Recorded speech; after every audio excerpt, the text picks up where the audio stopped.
All right, so what is chemistry? That's what we study today, basically. So chemistry, it's basically the science of chemicals. Chemicals, as we learned in the previous lecture, actually make up everything in this world. Now, chemicals were made up or composed of elements. Now, chemistry is divided into two branches, inorganic and organic chemistry. Inorganic, we don't deal too much because that's the chemistry of non-living, which we don't care too much about it. Chemistry will do the work on that part. Organic chemistry, it's also part of chemistry, but it's also part of biology. Why? Because it deals with the living world. Living world, it's also biology deals with it. Now, how do we classify living organisms? We classify them based on the fact that they can reproduce or they are made up of cells, right? Now, in chemistry of the living world, basically we refer to any compound that is carbon-based. When it's carbon-based, it's considered organic. So all the carbon-based chemicals are organic. Now, in the past, we talked about water. Is water organic? No. Why? Because it doesn't have no carbon. If you would have carbon, it would be organic. But since it doesn't have, it's not organic. Now, the most simple of all the organic compounds is this compound called methane. Methane. Methane, it's found naturally in the ground, and it's used actually in your home stove. When you heat up stuff, you use methane. Now, in the past, students were asking me, how come this methane smells so bad? Methane does not smell. What they do, since you use it in the house, you don't want it to leak in the house and lead up to explosion. So then they add some extra chemical which will make it stinky, but it's not the methane itself that stinks. Here you see the three models or three different structures, not really structure, but models of the methane. You see the formula and you see the ball and stick model, and you can see the space filling model. Now, these bonds right here are called covalent bonds. We learned last week about covalent bonds. Covalent means that they share electrons. So carbon, has 4 electrons. Then you add 4 hydrogens. And everybody's happy. Carbon has its 8 when it shares. Hydrogens have its 2. And everybody is happy. Now, next thing we're going to learn is isomer. In the past or last lecture, we learned isotopes. They kind of sound the same, but they are actually completely different. When you talk about an isotope, you refer to an element, I don't know if you guys remember, that has different atomic mass. And they have the same atomic number. Carbon has 6, but it had different mass, carbon 12 and 13. So this is an isotope. When you refer to isomers, you refer to actual chemical compounds. Here you see the normal butane, and here you see the isobutane. When you look at them, both of them have the same chemical or molecular formula or chemical formula. Carbon 4, hydrogen 10. 1, 2, 3, 4 carbons. 1, 2, 3, 4 carbons. 1, 2, 3, 4, 5, 6, 7, 8, 9, 10. 1, 2, 3, 4, 5, 6, 7, 8, 9, 10. So they have the same molecular formula, but they have different conformation or structure. When you look right, this one here, it looks like a line. This one, it looks something like this. So look at these carbons, how they look like. Look at this carbon skeleton right here, how it looks like. So the carbon skeleton, it's different for isomers. When you take one of these compounds now from here, any of them. So let's say, for example, let's take this compound, which is called ethane. Now, if you take this compound right here and you remove one hydrogen from here, you remove one, you end up with something like this. And there is an electron available. Now, if I add to this electron that's available a functional group, then the whole chemical structure is going to, not the structure, sorry, the whole chemical function is going to change. For example, if I add a COOH to this one, or I could add an OH, hydroxyl group. This is carboxyl, this is hydroxyl, this is amino. These are completely different compounds. This is an acid, this is an acid, this is an alcohol. So just by name itself, they are different compounds. Acid, top, alcohol. How did I do this? By just adding different functional groups. Now, what's a functional group? As the name tells you, it's a group that changes the actual chemical property of the compound. Now, these three are the most important one, and I want you guys to remember them. These three are important one, and I want you guys to remember them. Carboxyl, hydroxyl, and amino. Here, you could see what it happens. Oh, actually, it's the same compound that I've just done. Alcohol, you just add the OH. If you add a ketone or carbonyl group, you're going to end up with a ketone right here, or with an aldehyde. If you add the carboxyl right here, this would be the, when you compare this with this, they are different. Now, if you add an amino, they are about the same, right? When you look right here, CH3, CH2, and then it's an NH2. This is an amino group. This is a different, totally different compound. Ethane amine, it's called, okay? This is an amine. Different things.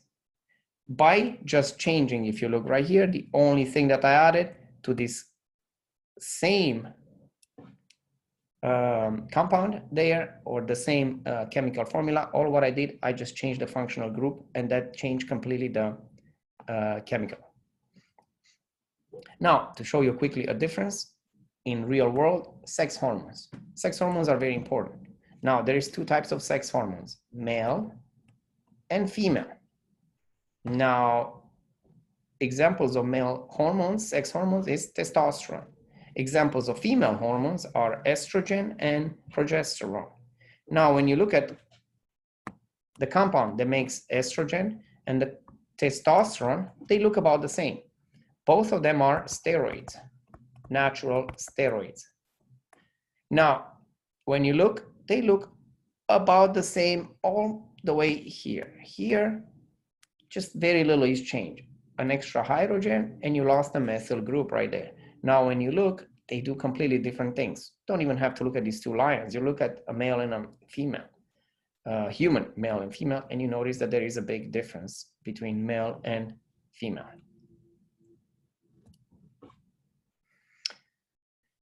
Now, the organic molecules, they are found in cells. The organic molecules that we find in cells could be divided in macromolecules and monomers. Now, macromolecules, as the name tells you, macro. Macro means large, something large. So it's made up of many of the mers, or see right there, polymers and monomers. Poly means many. Now, the most important of organic molecules in living organisms, there is carbohydrates, lipids, proteins, and nucleic acids. So we're going to take them each one individually, and we're going to go over today. Monomers, as the name tells you, is just a single individual unit. This is called, or we refer to as, the building blocks of the polymers or macromolecules. So a monomer makes up the large macromolecule. Give you an example. Let's write the word classroom.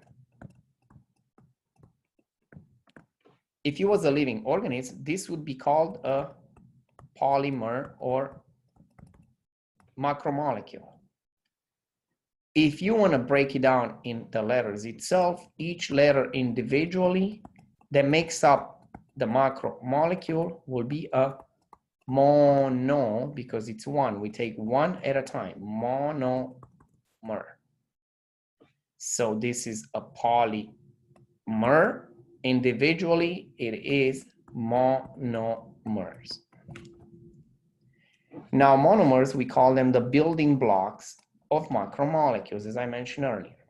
Now, for carbohydrates, the building block, it's the monosaccharide. For lipids, we have fatty acids and glycerol. Both of these two are the building blocks or the letters that make up the whole. For proteins, it is amino acids. And for nucleic acids, we have this building block, which is called nucleotide. So macromolecules or polymers and monomers. Now, you see here an example of a reaction which is called dehydration. Dehydration, it means that you take water away, of molecule of water, it's eliminated. When you have smaller molecules, or in this case here, you have a monomer, and you try to attach a monomer to a polymer, or in this case right here, another monomer, we call it, you end up with a larger molecule. You go from 3, this is 1. Eventually, it's going to give you 4 molecules right here. Now, to add these ones, or to put them together, or to combine them through chemical reaction, we eliminate water. So that's why the process is called dehydration. So always when you go from small to large, you're going to have dehydration. The opposite goes for going from large to too small. Basically, you break down stuff. You break down. Here, you build stuff. Here, you break down stuff to the right side. 4, 3 plus 1. That's what you get. Now, this process through which you break stuff, it's called hydrolysis. Basically, if you notice right here, you add water, you input water. Now, in the living organisms, these reactions that you see right here, dehydration and hydrolysis, are actually catalyzed by enzymes. Enzymes are just basically proteins or chemicals that help speed up reaction. They are called catalysts or speed up chemical reactions. Now let's go over each one individually. All the polymers or macromolecules, carbohydrates, all of you know what carbohydrates are. Used by living organisms for source of energy. When you are low in sugar or you feel like dizzy, you go and you take some type of, or eat some type of carbohydrate. Carbohydrates, as I mentioned earlier, the building blocks of it, or the smallest molecules that make up the carbohydrates, it's called the monosaccharide. It's the most simple sugar. Now, 3 important monosaccharides that we're going to go over in a second. Glucose, ribose, and deoxyribose.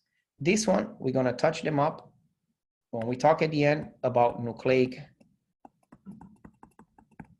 acids at the end of today's lecture. Glucose makes up this chemical, and that's what it looks like. This is the chemical formula of glucose. Makes up other compounds.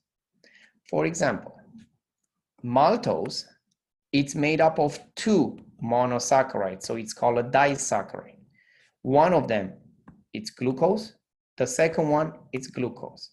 So when you put these 2 together, you add them up through this process of dehydration, you end up with a bond right here, and you end up with a different chemical. You started with glucose plus glucose, and end up with maltose, which equals 2 monosaccharides, 1 2 monosaccharides. Both of them are monosaccharides. Now you end up with a total 2, which is called disaccharide.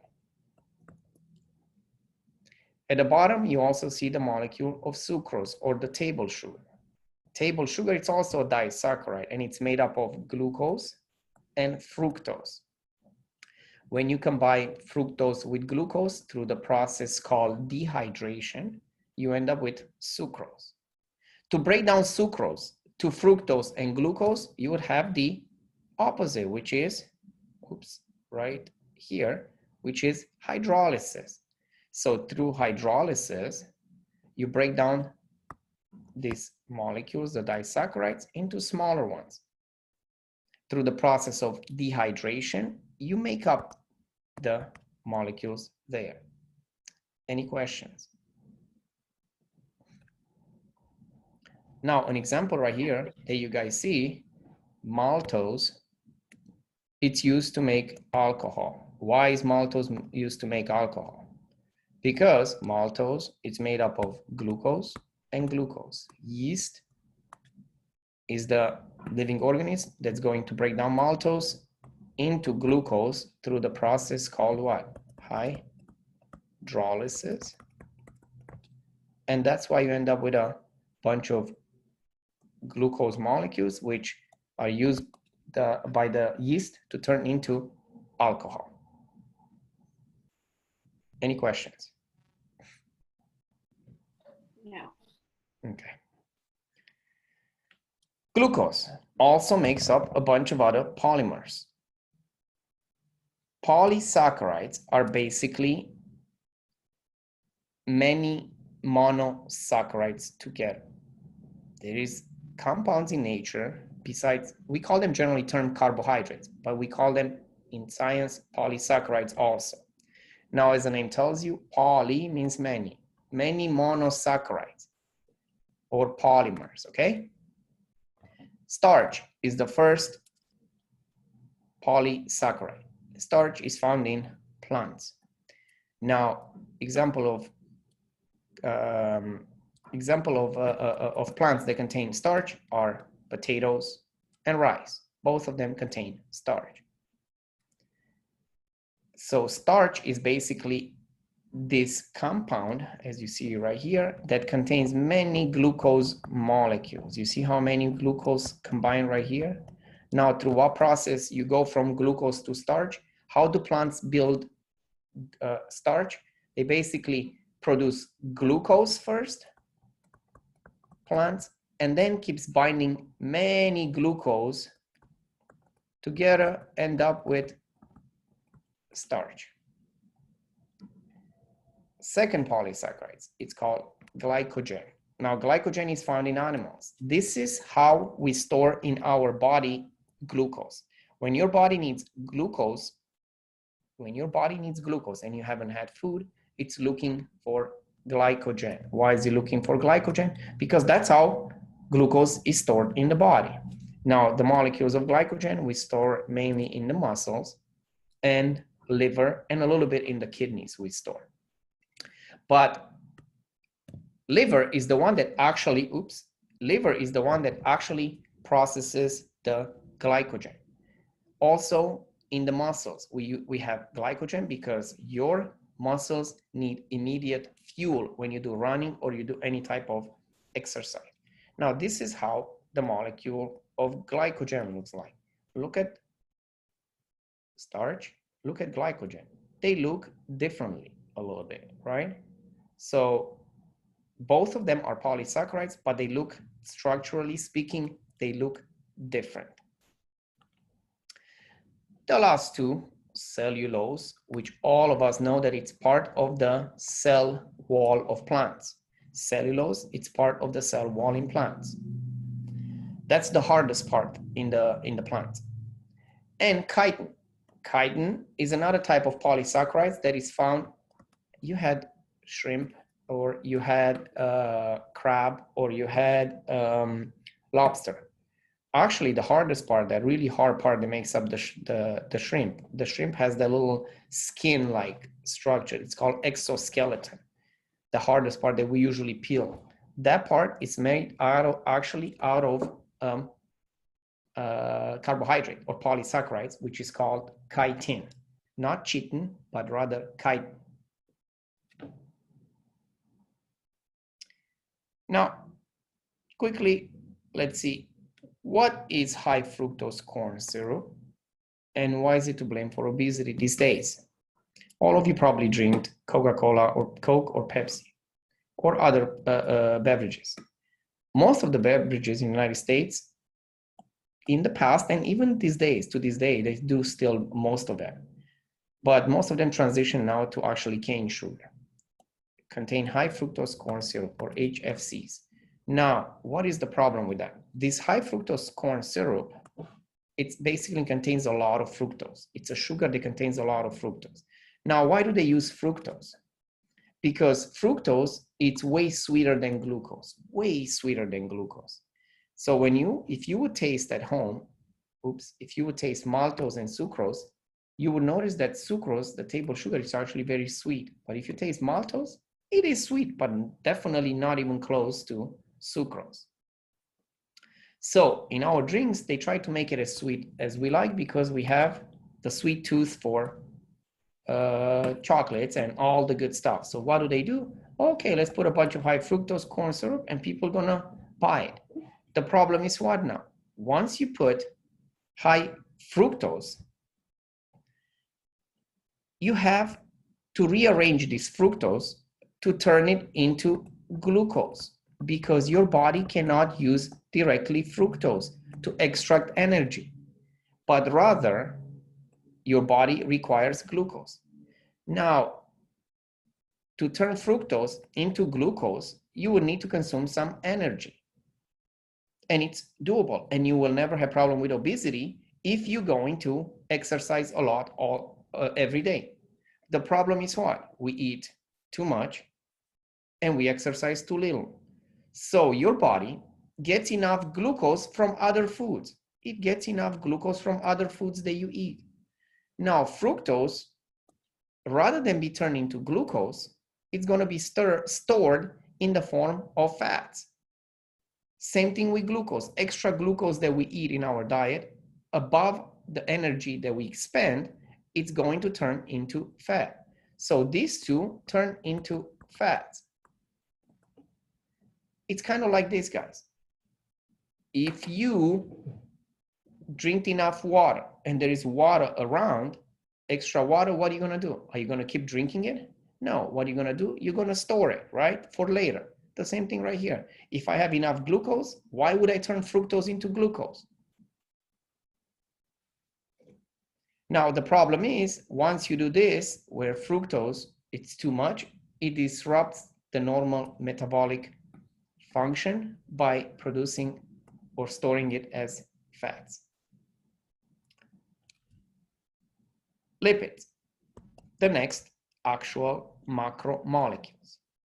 Now, examples of lipids: fats, waxes, and oils. Now, fats and waxes are solids. Oils are fluids. Why oils are fluids and fats and waxes are solids? Because of their structure. When you look right here, the two structures of a solid fat or saturated fat, we call it, and this is the saturated fat right here, and this is the unsaturated fat. When you look right here, the main difference between them, they look about the same, with the exception that right here you have a double bond. This double bond creates unsaturation, and also it creates a kink, something like this. So oils, if they look like this, it's very hard for them to sit on top of each other. When you have this saturated fat right here, it's much easier. They are straight. So now it's much easier to arrange them in top and compact them. It's much, much easier to arrange them and compact them. Now, since you're going to compact them, it's like a papers, like the pages that make up a book. They are really hard to break, or they're really hard to move. That's why they become saturated, and that's why they are hard. As you get these kinks right here, it's hard to actually put them in top of each other, because some king might look like this, some of them might look like this. So when I try to put it in top, it's not going to sit perfectly to create that strong attraction right there, or that strong holding and non-movement basically of the molecules. So this double bond right here create kings, which lead to unsaturation, which leads in turn to fluidity. That's why oils are so fluid or liquid. So I mentioned right here, saturated fats contain no single bond. I'm sorry, no double bond. No single bond. Saturated fats contain no double bonds.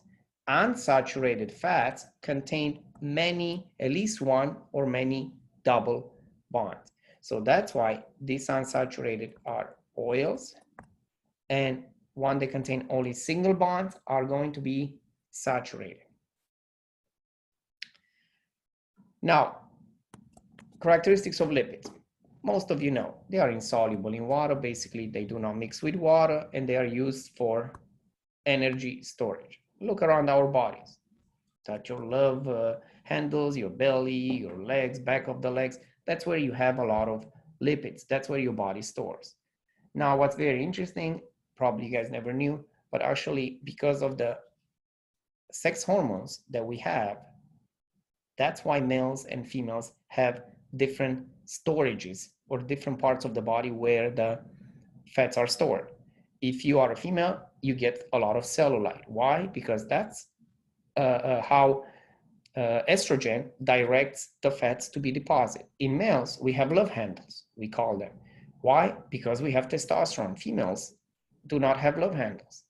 Why? Because testosterone directs a lot of the fat to go into the love handles area. All of us have on our belly, because both of them, estrogen and testosterone, directs the actual fat to the belly area. Now, lipids, another characteristic of lipids, they store twice as much energy as all the other molecules, carbohydrates or proteins. They store twice as much in the same volume. So if you have a cube like this, and then you have a cube of fat and a cube of same size, same size as the fat one earlier that I'm showing you there. This is fat, this is carbs. I can store twice the amount of energy. I can compact it, push it in there twice as much as these carbohydrates. That's why your body learned through evolution that we store fats in it twice as much. Lipids, since they can store twice as much energy, they are used for long-term storage. Also, lipids are used for cushion and insulation. For cushion and insulation. Now, cushion is where? If you've seen a dead body and you see in an autopsy, when they open it up, you actually see that there is a lot of fat in there. Now, that fat is the good fat. That's the fat that's required to actually cushion the organs. So your organs will not bounce around. They are used like fillers. Insulation, under our skin, we have some fat. That's why people that are obese or they are overweight, they don't get really cold. People that are very skinny, they always get cold. Why? First, it has to do with circulation. Second, it has to do with the insulation. Chemically speaking, fats, as I mentioned earlier, when I talked about monomers and polymers, they are made up of two monomers. These ones are called monomers. So fats are made up of these two monomers, glycerol and fatty acids. And if you look here, that's how the fatty acids look like. So if you look at a fat, it has 1, 2, 3 fatty acids, and it has glycerol. When you try to put these two together to end up with fat, we use the reaction, it's called dehydration. When you want to go backwards, the reaction is called hydrolysis.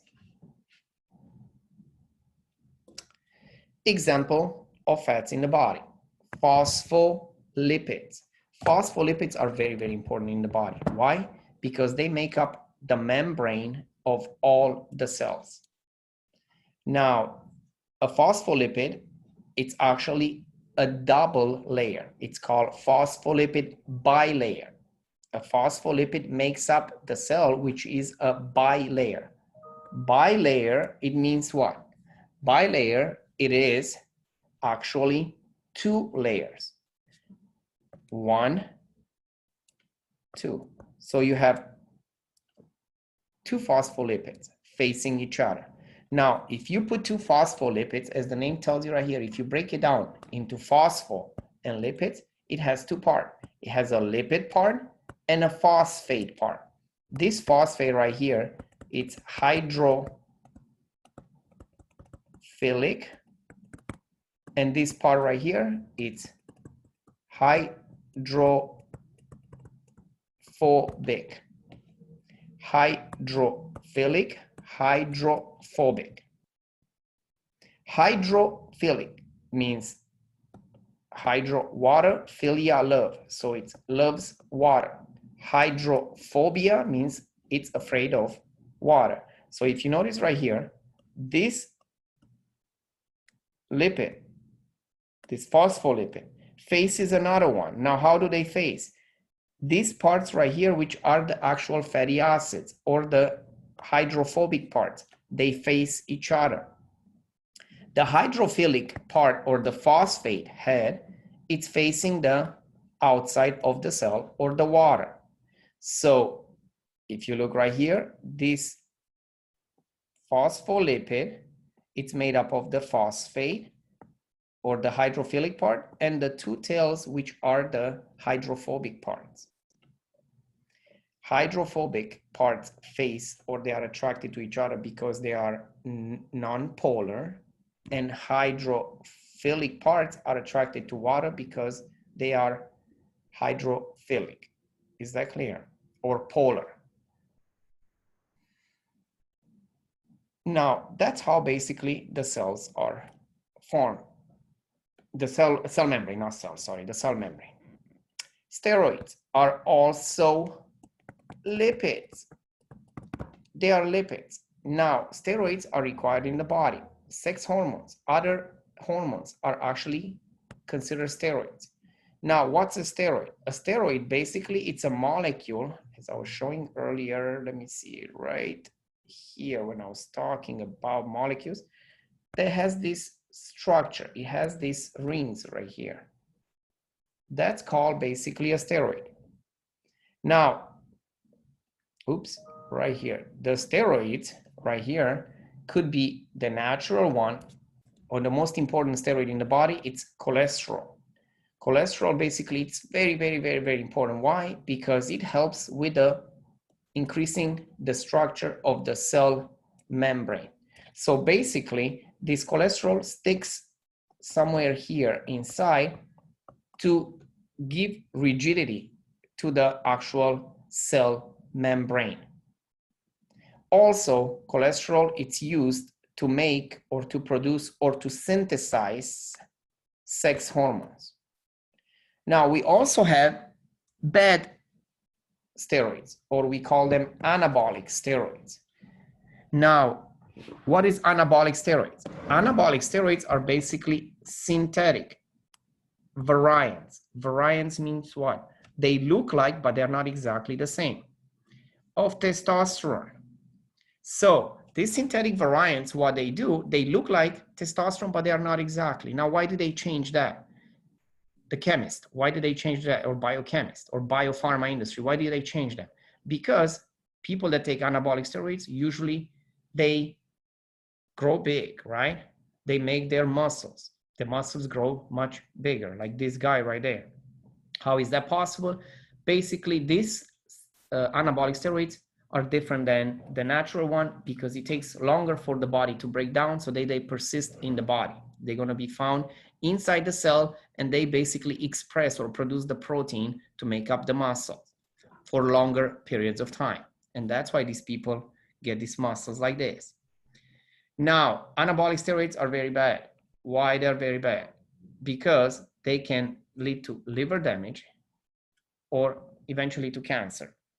Now, why liver damage? Because liver is the organ in the body that detoxifies the body. So then, if you keep treating it bad, the liver will start getting damaged. The same thing, liver gets damaged for alcoholics. Why? Because you treat it bad. By keep putting alcohol in the liver, it becomes toxic. You overwhelm the liver. Proteins is the other macromolecule. A protein is made up of amino acids, which are considered monomers. What is the function of proteins in the body? Enzymes. As I mentioned earlier, they catalyze reactions, speed up reactions. Hemoglobin, example, carries oxygen. Your body needs oxygen. So who carries the oxygen? Hemoglobin. Antibodies. Antibodies, probably here now with this coronavirus, they're very important because they are involved in immunity. Insulin. It's involved in regulation of blood sugar levels. People that are diabetic, some of with diabetes too, basically they do not produce this protein called insulin, and then they have to take it. Actin, myosin make up muscles. Proteins that make up the skin. Hair, it's also made up of proteins. It's this protein which we call keratin. Also, your fingernails are protein. So most of the stuff that makes up your body are proteins, or most of the molecules inside your body that are needed, or most of the organelles inside your cells are made up of proteins. Now, a protein, it's made up of many amino acids. Proteins could be from 12 amino acids composed up to a couple 100,000 amino acids, depending on the protein. These amino acids put together are bonded by the peptide bond or connected by the peptide bond. So it's another type of bond, which is called peptide bond. Now, an amino acid has this amino group. Remember, there was functional group that we talked earlier. It's one of the functional groups. And it has also this carboxyl group. These are for all of the amino acids. All of the amino acids have these components right here, this part right here. What it makes these amino acids different, it's actually the R group. It's actually the R group, which is another one which is called functional group. Now, if you guys would go to Google, and I want you to do this one yourself, go to Google and type amino acids, and you'll see that there is 20 total amino acids. And I want you guys to actually look at this part that is the same and see what it makes the difference, this functional group, how different it is depending on the amino acids. Now, these amino acids put together, they form the actual structure of the protein. Now, this structure could be of different shape. Shape is important. Now, this shape leads to primary structure, secondary structure, tertiary structure, and quaternary structure. Now, when you look right here, you can see the difference. Primary, secondary, tertiary, quaternary.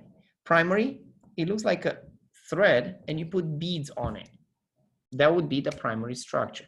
Very few proteins. There's only a handful of proteins that have primary structure, mostly neurotransmitters.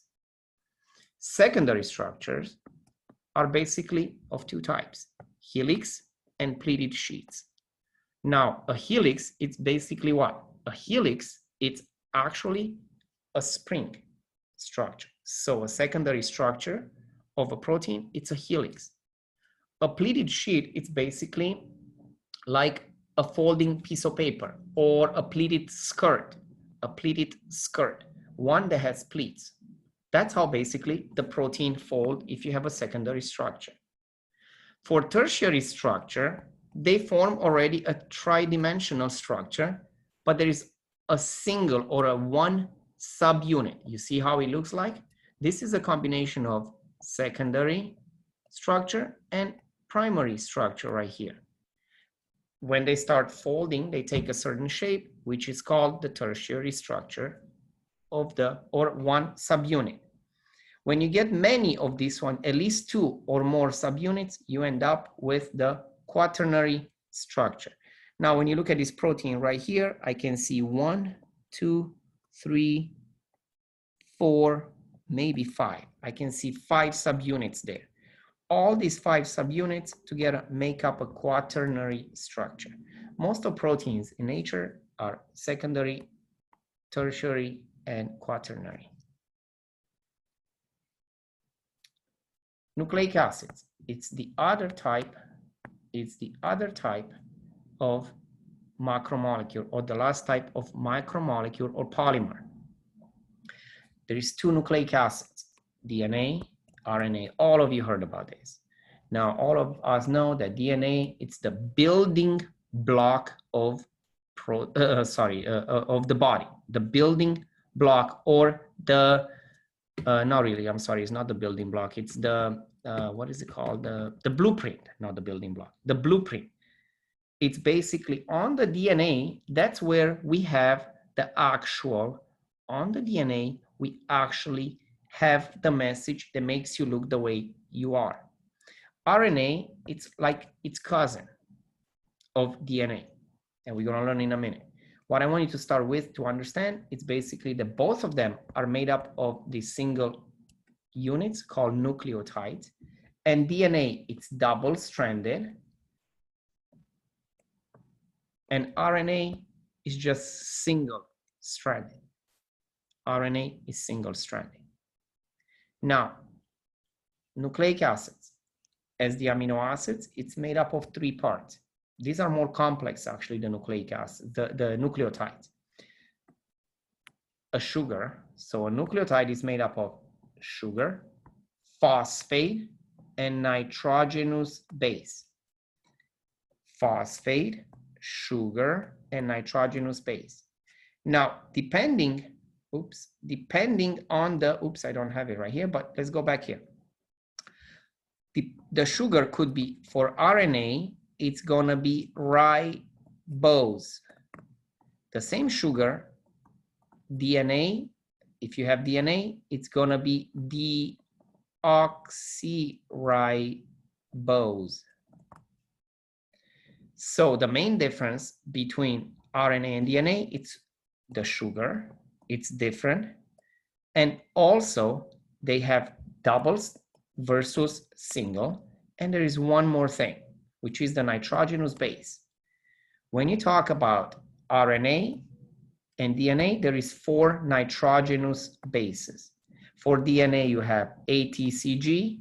For RNA, you have AUCG. So if you notice right here, T is replaced with or substituted with, or U substitutes for T. Thymine, adenine, cytosine, guanine, uracil, adenine, cytosine, guanine. These 2 are different.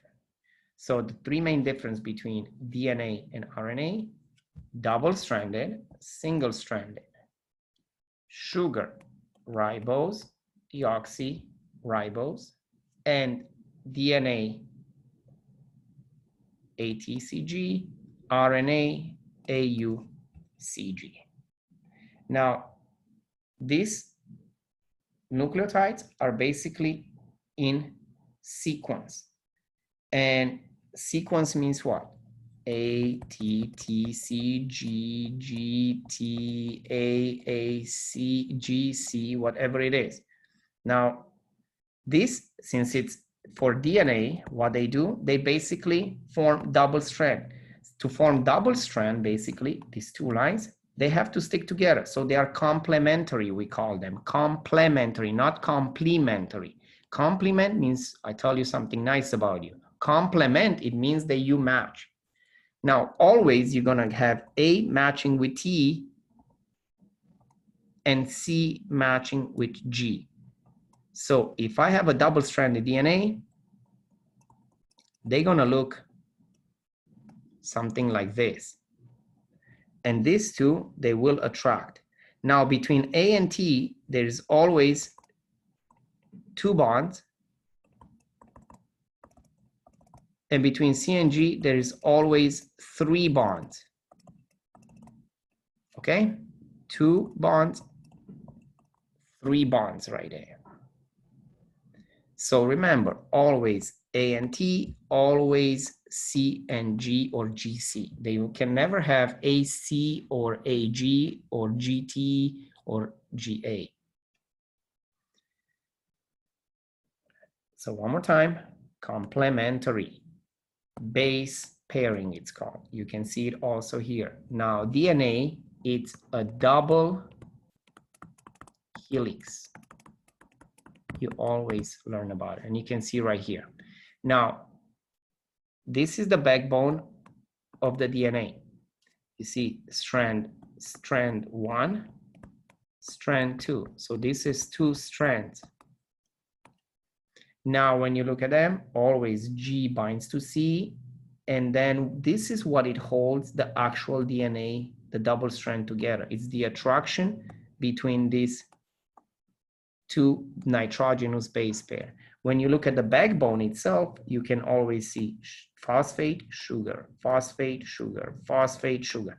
So the phosphate and the sugar make up the strand or the bond or the backbone of the DNA.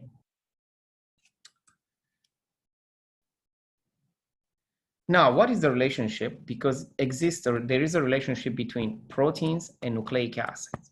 As I mentioned earlier, DNA is the blueprint.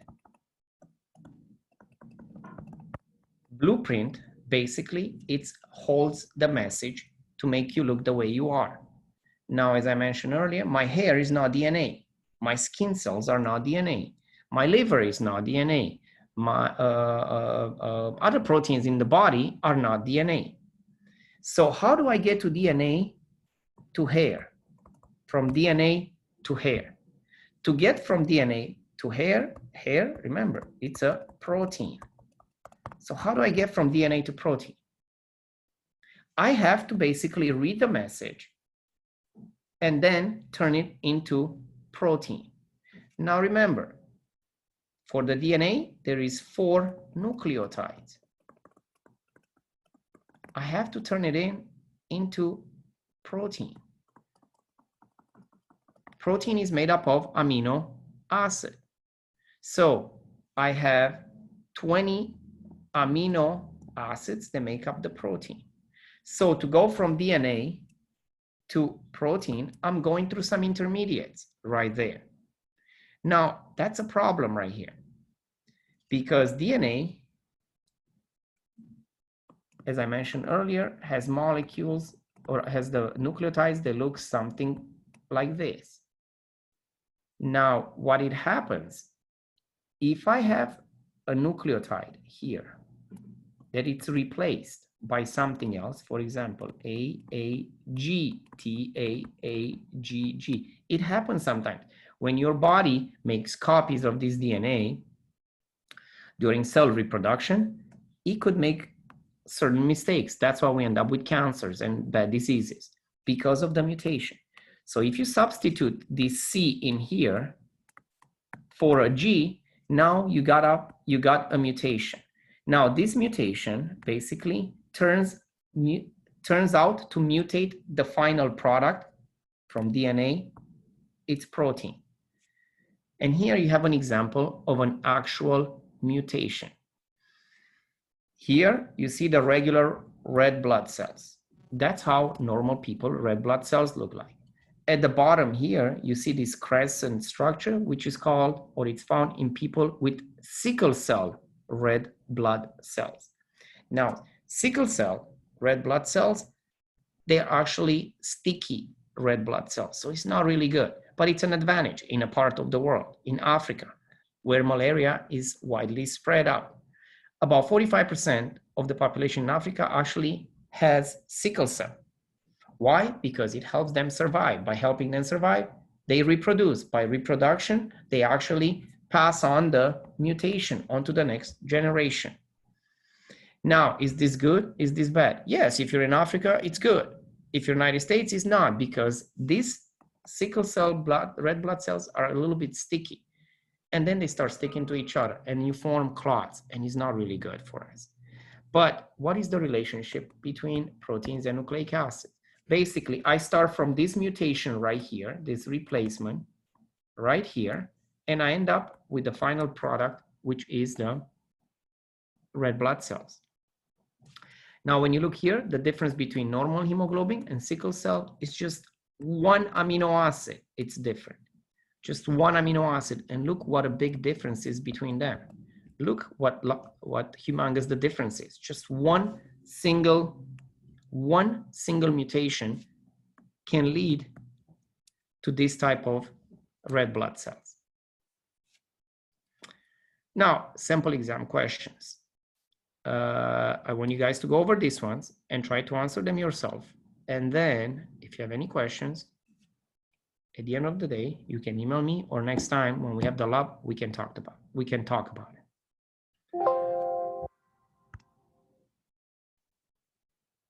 All right.